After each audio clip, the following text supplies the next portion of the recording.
Assalamualaikum warahmatullahi wabarakatuh, Sobat RSI. Ngopi yuk.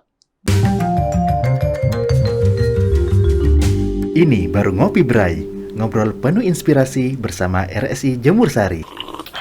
Selamat pagi Sobat RSI sekalian. Saya harap kabar Sobat RSI pada sehat-sehat semua ya pagi ini. Alhamdulillah. Pagi ini saya Dr. Paramita Sari selaku host dan perwakilan dari Rumah Sakit Islam Jemur Sari akan membawakan podcast yang bertemakan kesehatan vaskular atau lebih spesifiknya tentang judul varises. Pagi ini saya akan membawakan judul varises ini bersama dokter spesialis jantung pembuluh darah. Beliau adalah seorang wanita yang cantik, hebat, dan ahli dalam menangani kasus-kasus kesehatan jantung dan pembuluh darah. Saya hadirkan narasumber saya yaitu Dr. Fanti Filianovika, spesialis jantung pembuluh darah. Assalamualaikum dok. Waalaikumsalam warahmatullahi wabarakatuh. Bagaimana dok kabarnya pagi ini? Alhamdulillah. Ya, tetap jaga stamina ya dok. Insyaallah. Alhamdulillah. Baik dok. Pagi ini saya akan menyampaikan tentang pembelajaran secara awam ya dok bagi masyarakat kita atau pasien-pasien kita tentang kesehatan jantung dan pembuluh darah. Kita temanya pagi ini tentang varises gitu. Nah, definisi dari varises itu apa dok? Kalau dari dokter Fanti sendiri?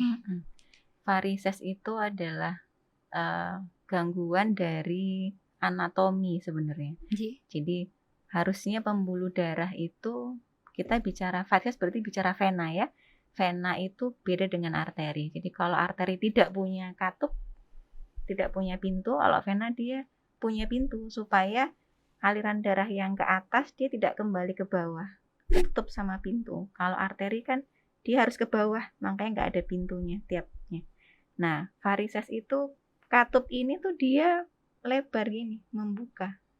Jadi akhirnya harusnya dia darahnya naik ke atas, nggak bisa turun ke bawah karena terhambat, tertutup dengan katup, tapi karena dia lebar gini akhirnya dia turun lagi ke bawah. Gitu. Karena makin turun ke bawah, akhirnya anatomi jadi berubah. Harusnya dia lurus begini, akhirnya dia tambah lebar terus belok-belok gitu. Berarti karena kelainan katup ya dok ya lebih tepatnya. Kelainan katup pada pembuluh darah vena ya dok. Oh iya baik. Berarti penyebabnya karena lebih spesifiknya tentang anatomi dari pembuluh darah vena itu sendiri ya dok ya. Iya. Gitu. Etiologinya ya. Etiologinya atau bahasa awamnya penyebabnya ya dok ya Iya. gitu. Karena kelainan katup dari pembuluh darah vena itu sendiri. Oke.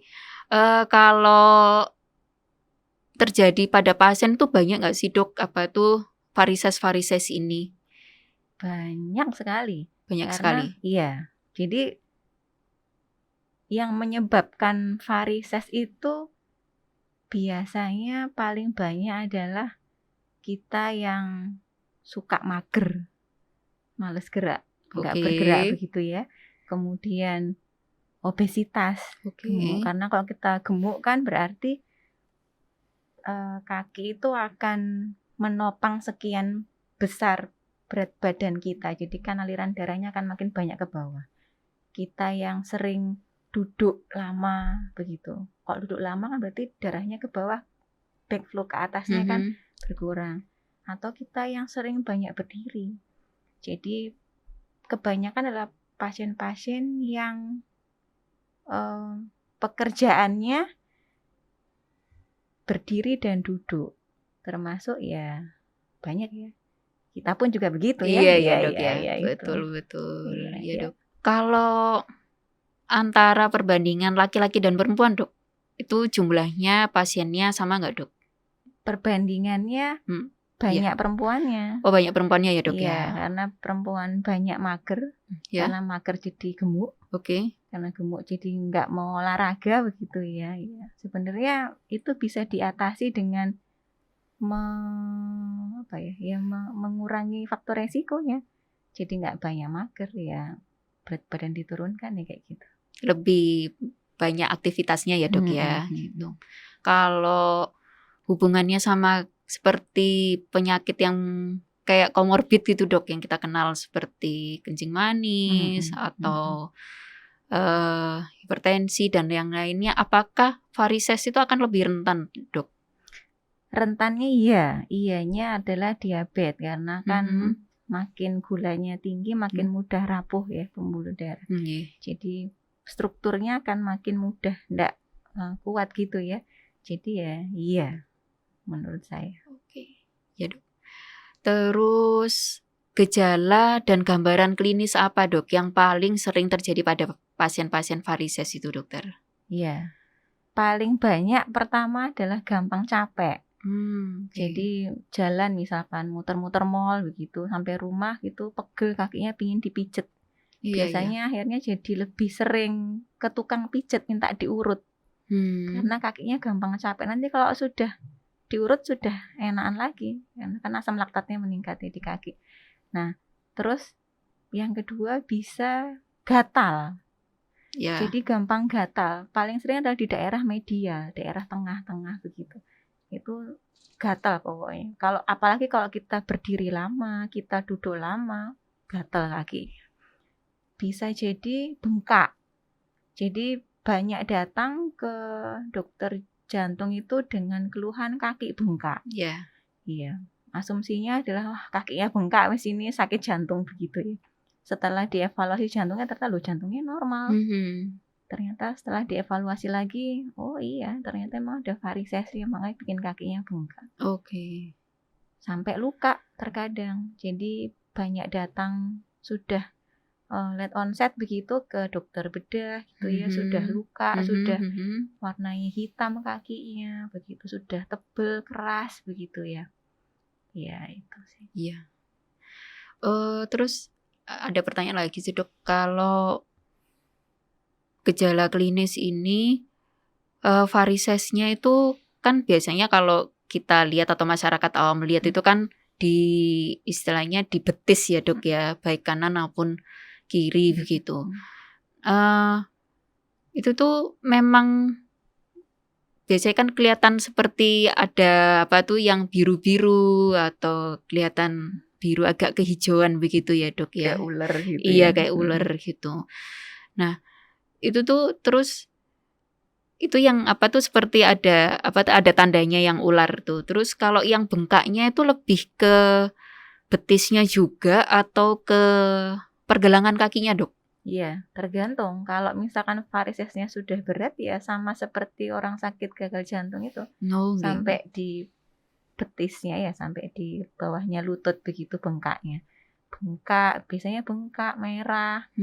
Ada yang warnanya berubah jadi hitam begitu ya, sampai ada lukanya begitu ya. Iya, yang paling sering ya biasanya yang paling dini keluhannya itu gampang capek dan gatal. Itu paling dini keluhannya muncul. Kalau gejala klinis misalnya pada pasien, kan tadi di depan kan pasien kencing manis akan lebih rentan ya dok terhadap varises juga ya, karena kita juga tahu masyarakat awam juga pasti mau nggak mau komplikasi kencing manis itu salah satunya mengenai saraf gitu.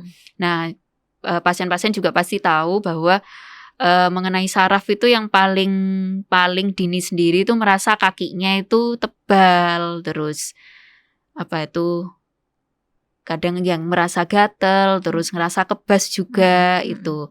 Nah kalau misalnya sekalian itu istilahnya ketempelan varises juga gitu dok, itu bagaimana ya dok ya? Gitu.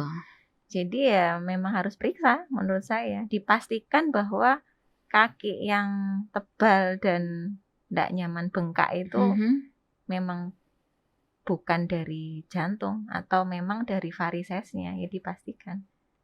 Dengan diperiksa. Kalau cuman hanya diperiksa luar begitu, ditekan-tekan begitu ya belum bisa menyingkirkan varisesnya. Jadi harus diperiksa lebih dalamnya dok ya. Nah pemeriksaan lebih dalamnya itu apa dok? Kita menggunakan apa tuh dari kesehatan menggunakan metode apa dok? Kalau dari jantung pembuluh darah dok? di USG kakinya. Oh, nggih. Nanti akan kelihatan sama seperti USG kandungan. USG kandungan tuh kan kita bisa lihat bayinya, matanya, mulutnya begitu ya. Sama USG kaki juga gitu. Kita bisa lihat struktur di dalamnya. Apakah memang ini lebar, berkelok-kelok, katupnya baik, katupnya nggak baik begitu ya. Ada gumpalan darah apa enggak di dalam. Karena makin besar varisesnya, berarti aliran darah makin enggak lancar, resiko gumpalan darahnya makin besar. Oke. Gitu. USG-nya itu nanti yang menjalankan dokter jantung sendiri. Iya, bisa kita punya kompetensi di sana. Oh, baik, dokter. Ya. Terus itu USG-nya itu kalau misalnya pasien, berarti kan ini untuk melakukan diagnosis atau memastikan ya, menggunakan USG. USG-nya itu kalau dari jantung pembuluh darah itu kan kaki itu ada kanan kiri ya, Dok. Misalnya yang mengeluhkan kaki itu kaki kanan gitu pasiennya. Apakah kaki yang kiri itu juga akan diperiksa juga gitu? Jadi dua-duanya juga diperiksa sekalian ya, Dok ya. Cuman masalahnya tidak harus kalau varises itu yang kanan dan kiri. Kalau bengkak itu kan karena jantung kanan dan kiri ya. Iya. Nggak bisa sisian, satu sisi kan nggak bisa. Simetris ya, Dok ya. Iya, tapi kalau varises bisa kanan aja, kiri aja begitu ya. Oh, varises bisa bersifat asimetris ya, Dok ya. Iya. Tapi pun kalau sudah berat dia bisa dua-duanya. Bisa dua-duanya. Oke. Ya, Dok. Lalu setelah kita mendapatkan diagnosis, Dok, dari penyakit varises itu tadi,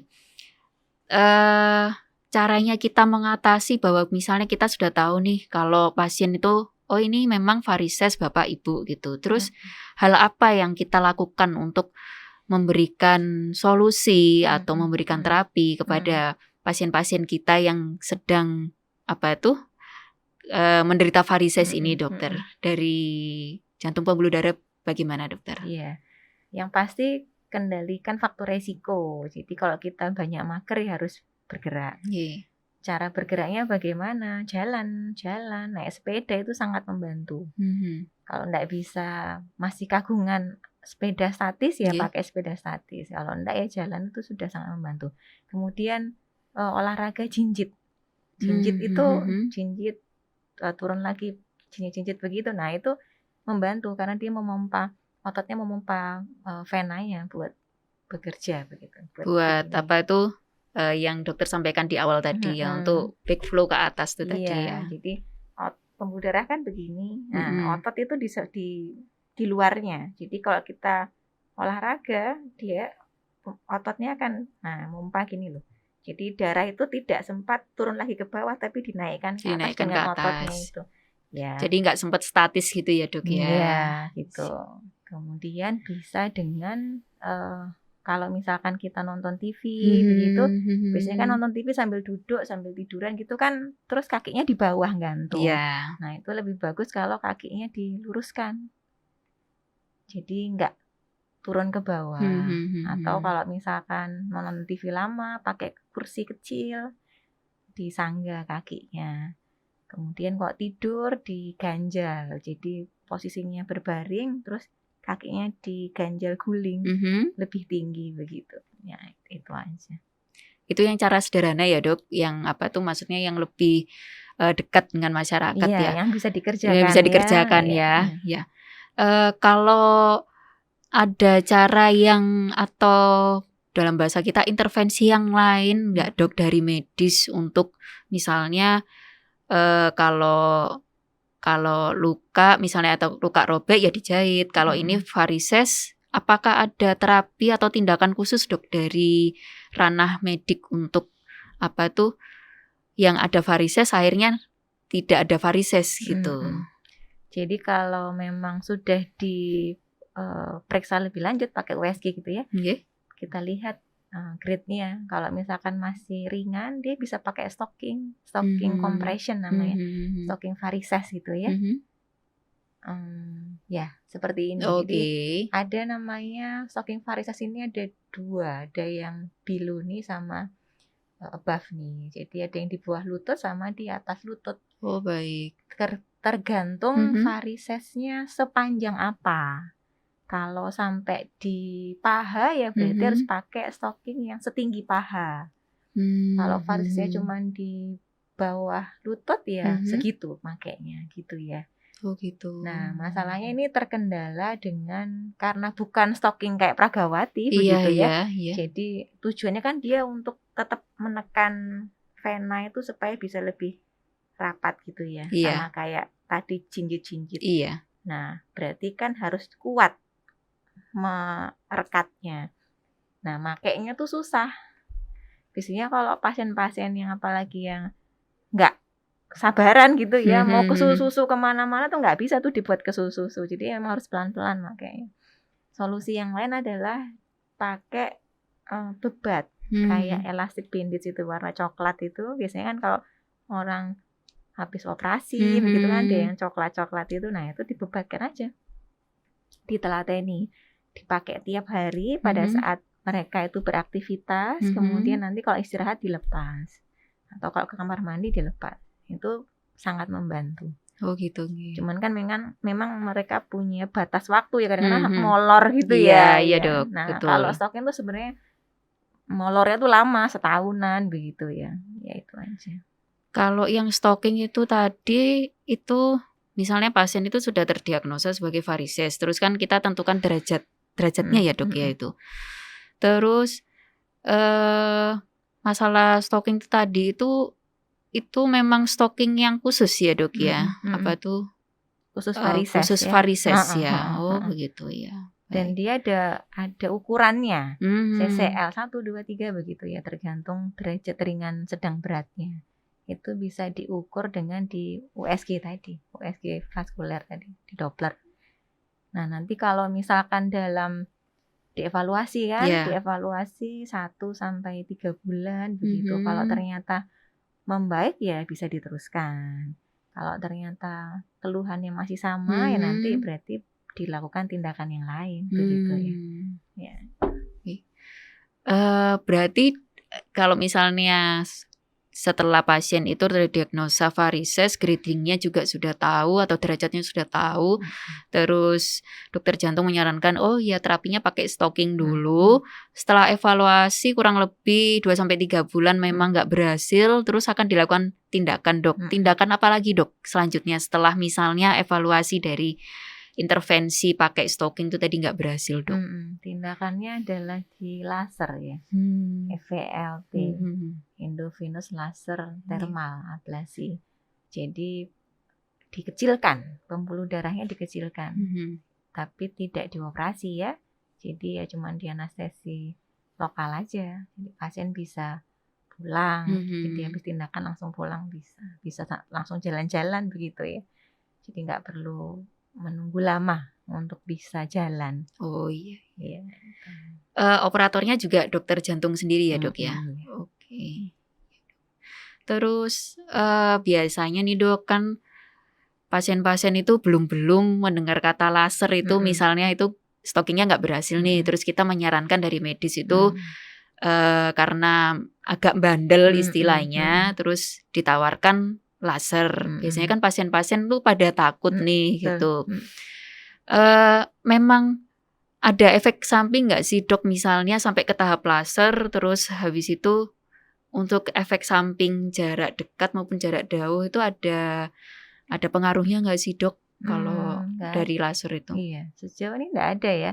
Dia kan minimal invasif, jadi tidak perlu disayat pakai pisau, tidak perlu dibius. Biasanya di lokal, di tempat daerah yang memang mau di laser, pasiennya bisa langsung beraktivitas. Jadi habis di laser tuh biasanya kan kalau kebanyakan orang-orang operasi ya nggak boleh ini, nggak boleh itu, nggak boleh ini. Enggak. Pasiennya sebelum operasi juga boleh makan, jadi nggak ada yang harus puasa berpuasa dulu. Ya Dok ya? Enggak. Jadi ya biasa aja gitu. Jadi nggak ada perlakuan khusus sebelum operasi gitu ya Dok ya? Nggak perlu pakai antibiotik, nggak ada yang begitu. Nggak perlu diinfus, jadi biasanya datang, ya udah langsung di laser terus pulang. Gitu. Kalau itu bagi itu sama nggak Dok perlakuannya pada pasien yang varises tanpa komorbid atau varises dengan komorbid, contohnya dengan DM itu tadi. Maksudnya perlakuannya sama nggak Dok? Perlu persiapan kalau misalnya sampai tahap ke laser itu tadi? Yang pasti dikontrol gulanya. Oh iya. Hanya itu aja. Yang lain-lain nggak ada, sama aja. Sama aja ya dok ya? Sama aja. Nggak ada yang bagaimana. Biasanya pasien itu kan kebanyakan kalau datang itu terlambat.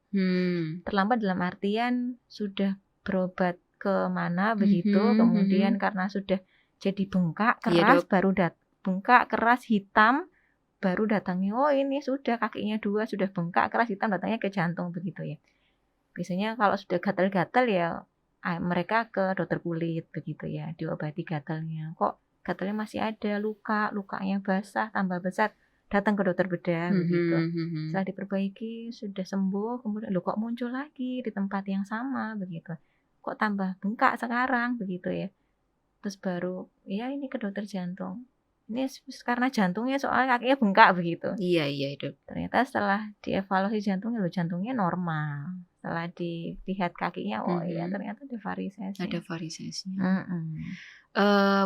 Berarti varises tuh bisa disembuhkan ya dok ya? Bisa dong. Bisa. Bisa. Terus varises tuh misal kalau sudah sembuh nih dok, dia tuh bisa kambuh lagi nggak sih dok? Tuh dia bisa keluar lagi nggak sih dok? Bisa. Sangat bisa. Jadi apakah bisanya tuh secepat itu? Tidak. Tergantung kembali lagi kan. Sama seperti diabetes, sama seperti hipertensi. Harus dikontrol memang. Apa yang dikontrol? Faktor resikonya yang dikontrol. Dia kegemukan misalkan. Dia enggak banyak bergerak begitu ya. Yaitu. Kalau misalkan semua faktor resiko tuh bisa terkontrol dengan baik, ya enggak akan kambuh dia. Jadi tergantung kita sendiri. Tergantung pasiennya sendiri ya dok. Pola hidupnya kayak gimana setelah tindakan sampai dengan di laser tuh nanti habitnya kayak gimana gitu. Itu menentukan juga ya dok kambuh lagi atau enggaknya ya. Bahkan kalau yang ringan pun mereka yang pakai stocking itu sudah bagus jadinya. Misalkan ada namanya telangiektasis ya. Jadi pembuluh darah itu lebar tuh kecil-kecil, sama kayak apa ya, garis-garis di kaki itu kan ada yang garis-garis pembuluh darah garis-garis itu banyak di kaki. Nah itu telangiektasis namanya, spider vein. Itu awal dari varises. Nah itu biasanya daerah situ tuh daerah yang gampang capek, jadi sering diurut, dipijet begitu. Nah itu pakai stocking aja sudah membaik kok. Dengan kita olahraga, naik sepeda begitu ya, itu membaik.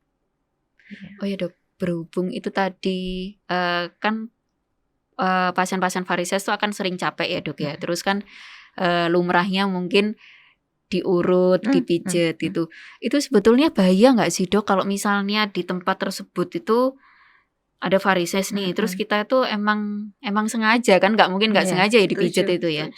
Dipijet gitu, diurut itu bahaya nggak dok? Iya. Kalau dibilang bahaya bisa iya bisa tidak. Tidaknya adalah kalau tidak ada gumpalan darah yang di katupnya. Jadi yang tadi saya bilang vena itu kan dia punya pintu. Nah kalau ada gumpalan darah di pintunya itu, kalau kita pijat kita sama seperti mendorong gumpalan darah itu ke atas. Iya dok. Kalau gumpalan darah naik ke atas lari, pasiennya bisa sesak. Dilihat parunya baik.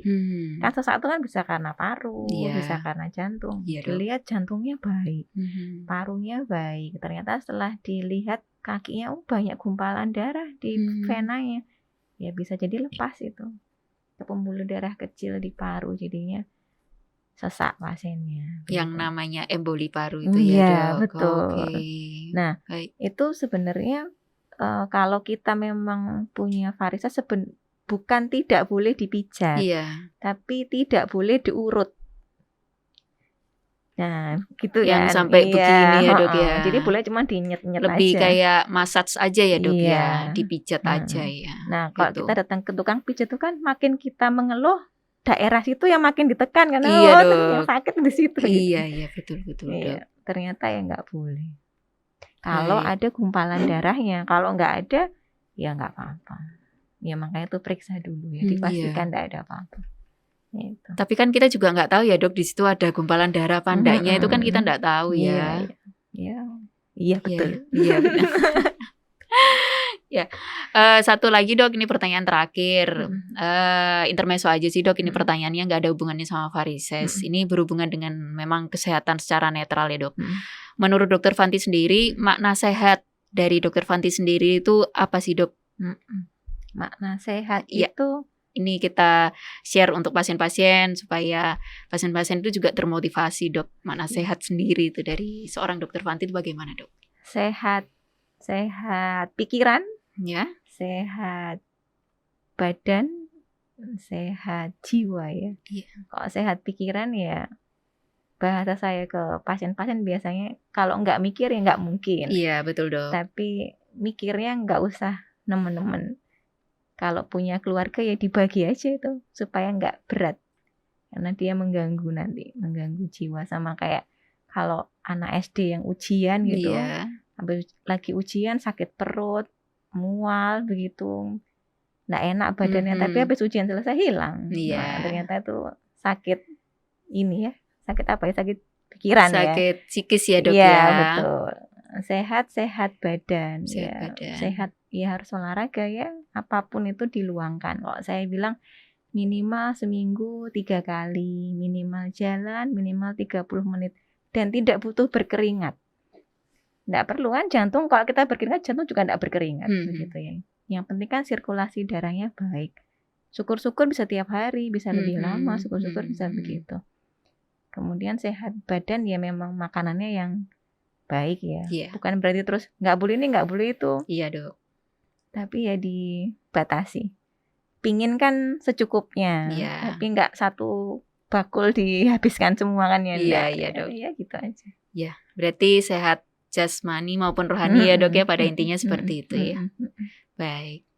Baik, Sobat RSI, dari penjelasan Dokter Fanti itu tadi, saya harap tentang judul varises sudah jelas ya, dan saya harap lebih banyak aktivitas, lebih banyak menjaga pola hidup itu akan menurunkan resiko dari varises itu tersendiri. Karena varises itu sendiri akan ya komplikasinya juga banyak itu tadi yang sudah dijelaskan sama beliau, gambar-gambarnya juga sudah jelas sekali. Ya walaupun memang ada terapinya, tapi kita wajib memang mencegah lebih baik daripada mengobati.